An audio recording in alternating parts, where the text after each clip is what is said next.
So hello my dear friends, welcome back. Welcome to your channel Cooking Astrology. First of all, I would like to thank all of you for subscribing my channel and liking my videos. Thanks a lot. So today in this video, let's try to understand planet Sun placement in the second house of your Navamsha chart in Vedic Astrology, and what are going to be the results, whether positive or negative results that are particularly associated with Sun placement in your second house.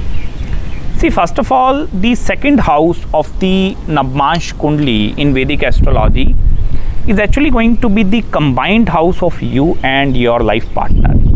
And the planets that are posited in the second house, they have the capacity to show the impact of marriage into your life.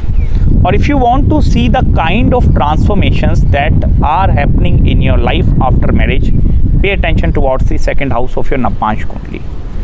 Now, it depends upon the dignity of that particular planet, both in the D-1 and the D-9 chart, in order to study that impact deeply. But I will tell you one more thing.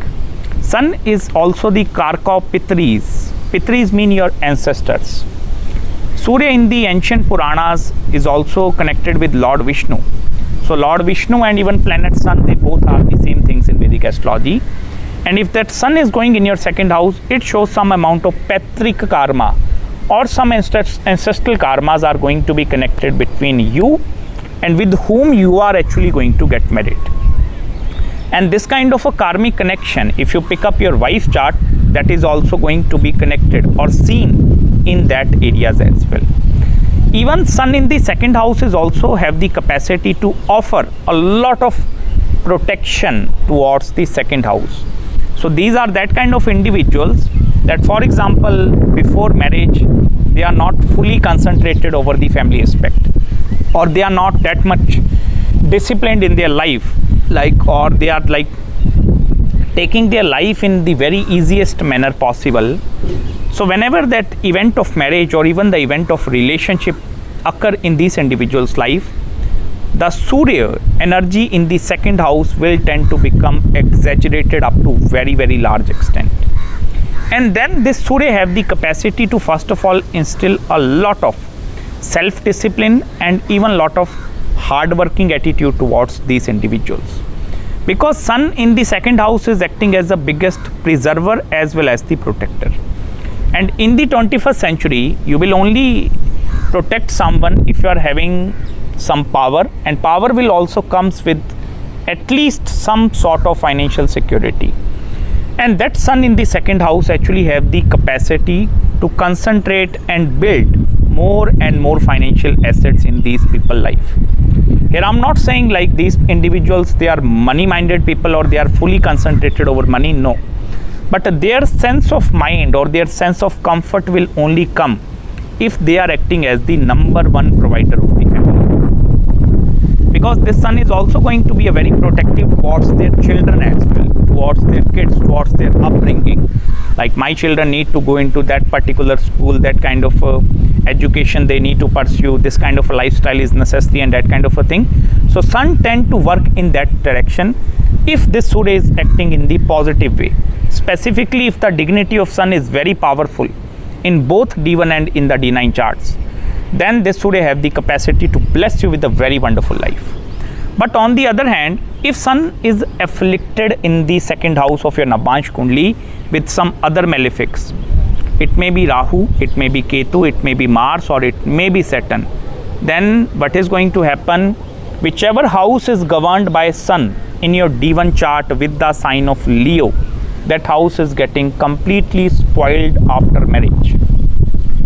For example, if you are a Aries ascendant in the D1 chart and your fifth house is ruled by planet Sun with the sign of Leo, just pay attention towards in whichever house the sign of Leo is posited. And fifth house is the house of your education, first of all. This is the house of your creation, creativity, and even your children. It means even your romantic capacity, your romantic ability. So if that Sun is getting afflicted in the D9 chart in the second house, suppose debilitated over there, in the zodiac signs of Mercury or maybe specifically Venus, then Sun tend to feel very, very weak over there.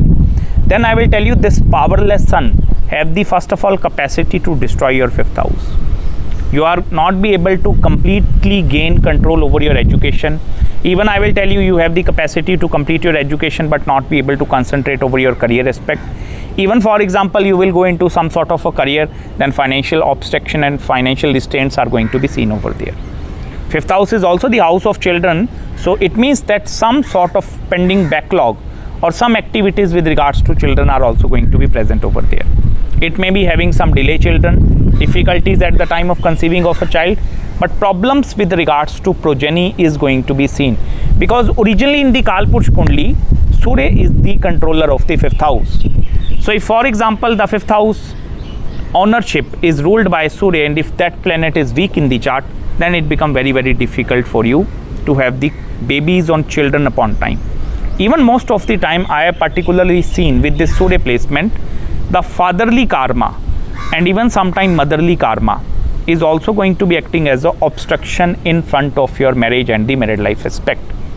If right now you are at the age of 35 watching this video, or maybe around 32 or 38, and you are not married, then I will tell you the sun, that is the significant of the Pitris, and if it is with Ketu or some other malefic association, it shows yes, some Pitru dosha or some ancestral curse is present in the chart. That is the main reason you are not married up till this date. Now you are looking into your D1 chart, every planet is fine, 7th house lord is perfectly posited, everything is correct. But why the problems are coming? That is actually coming from that sun placement in the 2nd house.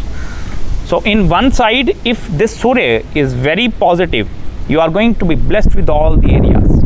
But on the other hand, if this sun tend to act negatively in the chart, then I will tell you this is going to be a whole lot of destruction which you are going to face into your life.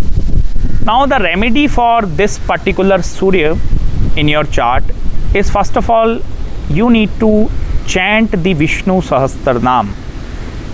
I don't know whether you are from like Hinduism or there is some other religion or some other culture you are watching this video. The chanting of Vishnu Sahasranam is actually going to create that sort of aura or the vibrations of the mantra. If you chant it, so the vibrations that are created by Vishnu Sahasranam, that vibrations have the capacity to build one protective bond around you.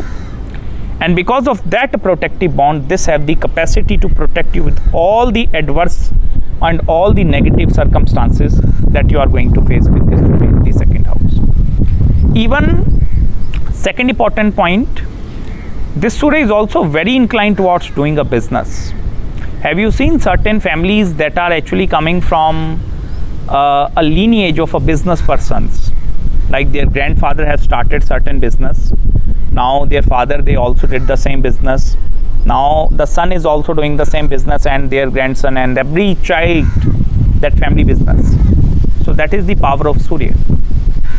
This has the capacity to not only sustain you or survive your family, all the lineage that are yet to come. Suppose you are recently married, your children, their children, their children. So sun is the greatest preserver in Vedic astrology. Sun is the giver of everything. So this Surya also have the capacity to create that karma of that family lineage. Now for example, you are not married yet watching this video, and you don't belong to that kind of a family lineage where there are a lot of business activities carried forward by grandfathers and these kind of a thing. I will tell you, this also have the capacity to marry you with someone, then your spouse, she or he is going to belong to that particular area where that is going to be very reputed family, or they are going to belong from some sort of a great lineage. This sun is actually the sage, I will tell you. This is some dharmatma, or this is some auspicious entity in your 2nd house. So this is creating that reflection of your family in which you were born, with whom you are getting married, and even after getting married, the kind of children that you are going to receive in your life. So the Surya placement in the 2nd house is very important. It is very important for you to first of all chant the Vishnu Sahasranam. Minimum I will tell you 11 times or minimum 1 time on daily basis. This have the capacity to nullify all the negative impacts which are created in your chart. So I hope you have gained some deep insights in this video with me. If you are having any queries, any consultations with regards to your sun placement, any other planetary placement, or maybe if you want consultation with regards to marriage, career, spiritual consultation or business consultation, do let me know. I will try my best to respond you back as soon as possible. So till then, please subscribe my channel below. Make sure to hit the like button if you really enjoyed this video, and please don't forget to follow me on Instagram as well. And you can watch other videos as well, and I'm going to meet you very soon in the next video. Till then, bye bye and take care.